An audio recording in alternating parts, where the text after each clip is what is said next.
บ่ได้อึดกับผู้ซอยบัดนี้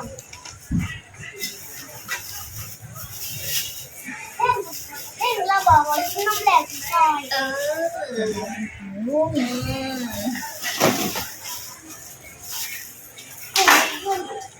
ต่อคนลุงแล้วก็ว่าลุงขอลุงขอลุงขอลุงขอลุงให้ก่อนดู100 อันใส่100 อัน100 อันจะได้นี่เห็นอันนี้เนี่ยใส่คอยเนี่ยด้วยถุงสีขาดเนี่ยใส่มันสีขาดแล้วมันสีบงงามนี่มันคอยเนี่ยใส่นี่แต่มาติดมันติดของหลังติดนี่เห็นแบบใดก็ได้ในจัดบอกยัดใส่เราคอยยัดนอนเอานอนดูใส่ทางยาวเหมือนเข้านั้นแหละเข้าก็เข้าใช่เขาเป็นคนมัดปากนั้น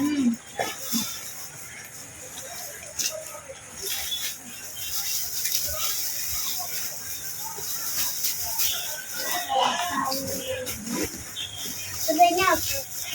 จะได้เงาฮะ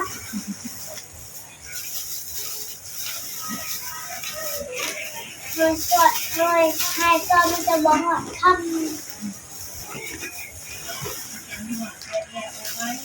มันจะบอกได้คำ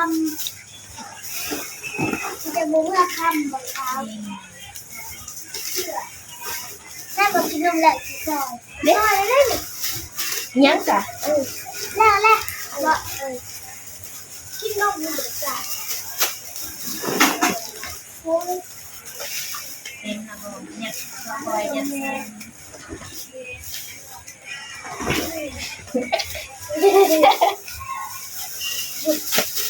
ก็จะบายที่ถอย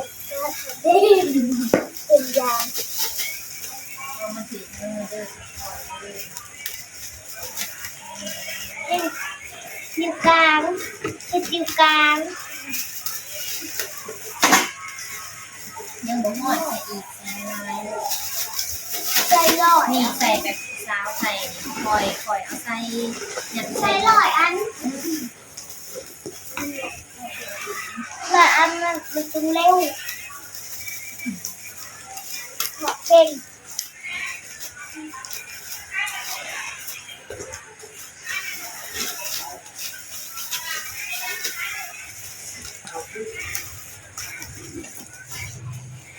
ไปจับก่อนจ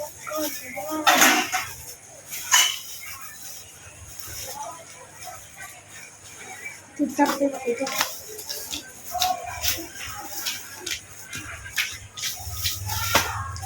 ผมหอยแล้ว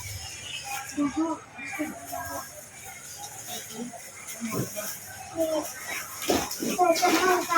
บ้างเอาใช่อีก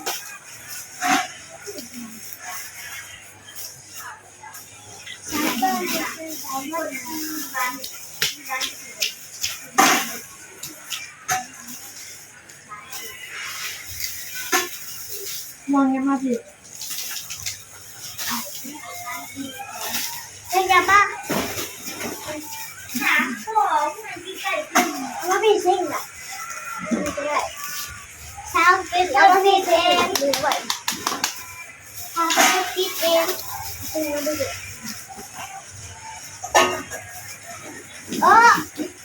เช้าแล้วเป็นคนคิดเองอยู่กลางอยู่แหละเล่นอยู่กลางไง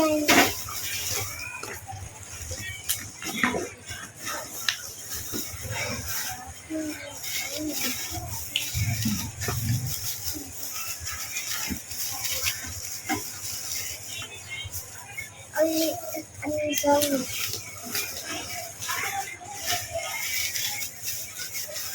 นี่คือเดียวกันเป็นเรื่องที่น่า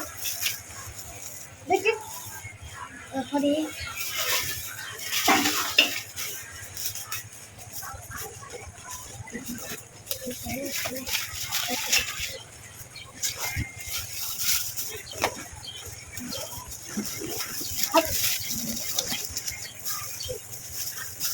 จะพัน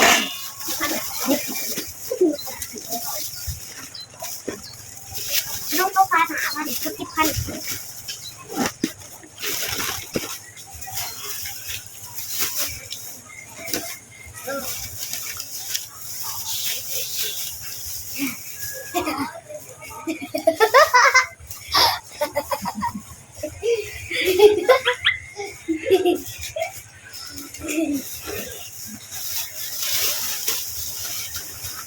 เอาป่ะ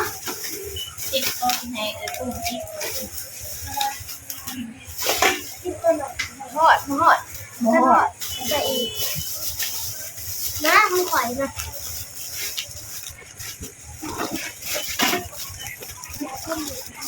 ใครรถดิ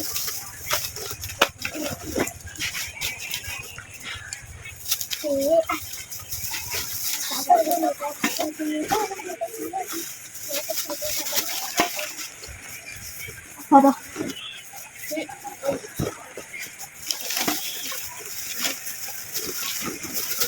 พอเนาะ เอาสิ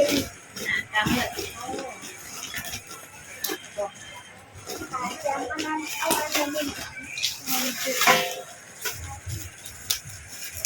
สาวคนนี้ น้ำกินน้ำกินดีสำหรับคลิปนี้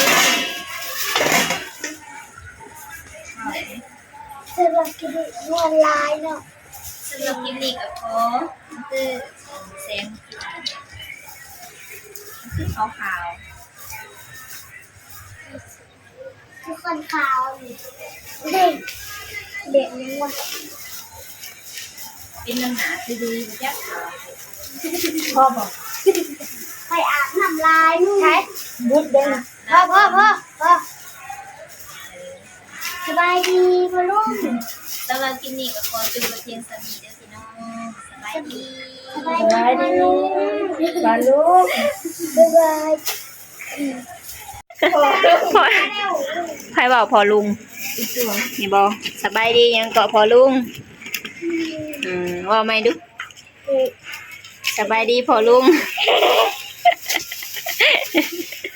นี่แต่ผู้ซอยพี่น้องเลยผู้2-3 คนสั่งนอนมาใส่สะโพกกับมัดนี่ในไล่เติมละมัดปากมันนี่เนาะเอาเสือกฟางมามัดผูกแล้วกันนั่นเพราะว่ามันต้องมัดไว้เนาะ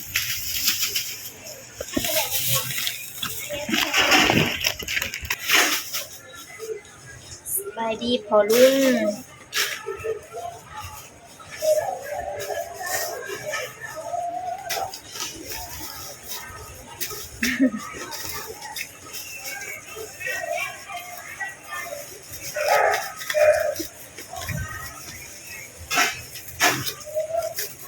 ผมขาดข่อยเห็ดเองสบายดีพอลุง เป็นขวด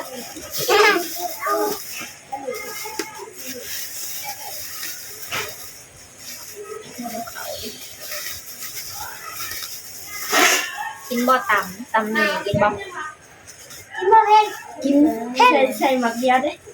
อย่าเพ่งเราหมักเป็นตัมมี่ พอบ่พี่ ที่นั่นคู่ซ้อมแบบตรงซิ่งคือตรงนั้นตรงนี้นะ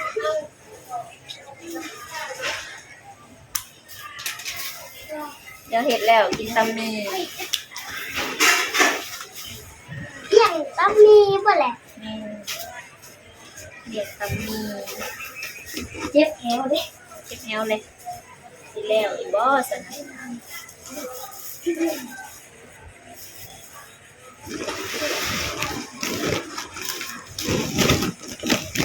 พ่อบอก ช่องบัญชา นะ เป็นใหม่เป็นใหม่เดี๋ยวไปเท้าเองมันใส่ทงอีกอยู่บ่ซ่อนบ่ เป็นไม่นะเราใช้ที่หาเนี่ยได้อันใช้นั่นได้เคยยังไฮไลท์นะ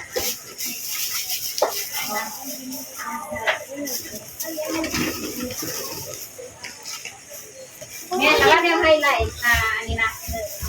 ไอ้มันเหลือง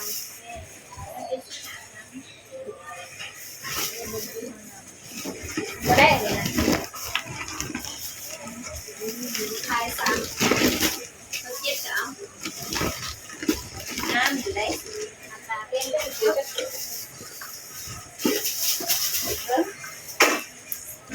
ลองรวมใส่อีกเบิ้ง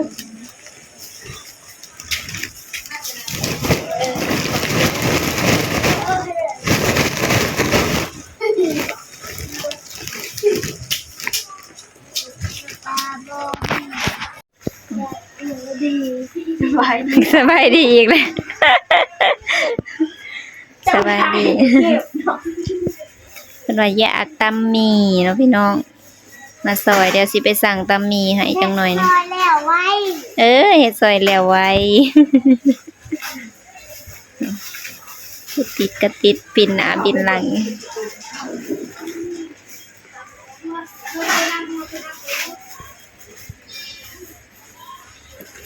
เฮ็ดซอยแล้วไว้เพิ่นว่า